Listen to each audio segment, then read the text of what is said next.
वनतारा हाल ही में चर्चा में आया था क्योंकि अदानी समूह ने गुजरात में एक बड़ा वन्यजीव पुनर्वास और संरक्षण केंद्र wild life rescue and rehabilitation centre, इसका नेतृत्व गौतम अडानी के बेटे जीतेश अडानी कर रहे हैं। वनतारा के बारे में जानते हैं। गुजरात के नर्मदा जिले में ये एक विशाल और अत्याधुनिक एनिमल रेस्क्यू और कंजर्वेशन सेंटर है। घायल या बीमार जंगली जानवरों का इलाज, विलुप्त हो रहे प्रजातियों को संरक्षित करना वनतारा संस्कृत शब्द है जिसका अर्थ है वन का रक्षक या वन का तारा।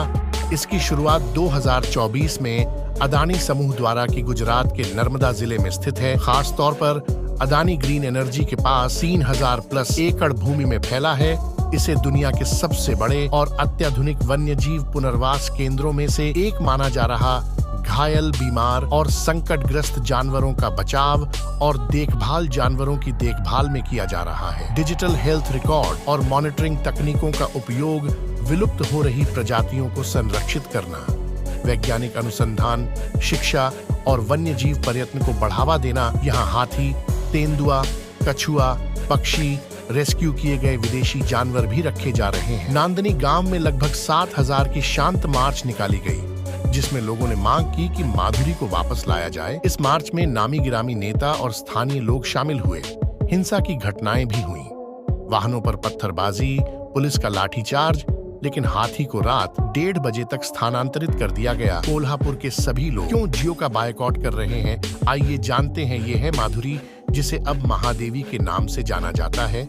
एक 36 वर्षीय महिला हाथी जिसे हाल ही में वनतारा भेजा गया है। 33 वर्षों तक कोल्हापुर के नांदनी मठ में रही माधुरी, जिसे हालात और उम्र को देखते हुए अब महादेवी के नाम से भी बुलाया जाता है, उसे पीईटी इंडिया द्वारा उठाई गई स्वास्थ्य व मानसिक अवस्था संबंधित चिंताओं के आधार पर स्थानांतरित किया गया था। बॉम्बे उच्च न्यायालय ने 16 जुलाई 2025 को आदेश दिया कि माधुरी को वनतारा में भेजा जाए क्योंकि मठ में उसकी देखभाल बेहद खराब थी, जिसमें पैरों की घाव रोग, एग्जॉस्टेड नाखून और मानसिक कष्ट शामिल थे। न्यायालय ने स्पष्ट किया कि पशु कल्याण धार्मिक भावना से ऊपर है। इसके बाद सुप्रीम कोर्ट में भी उस आदेश को चुनौती दी गई, जिसे 25 जुलाई को सुप्रीम कोर्ट ने स्थानांतरण को वैध ठहराया। वनतारा में लोगों ने उसे पसंदीदा फलों और सब्जियों के साथ स्वागत किया गया एवं हरे भरे प्राकृतिक वातावरण में धीरे धीरे उसे समायोजित किया जा रहा है। लगभग 2 लाख जैन अनुयायियों के हस्ताक्षर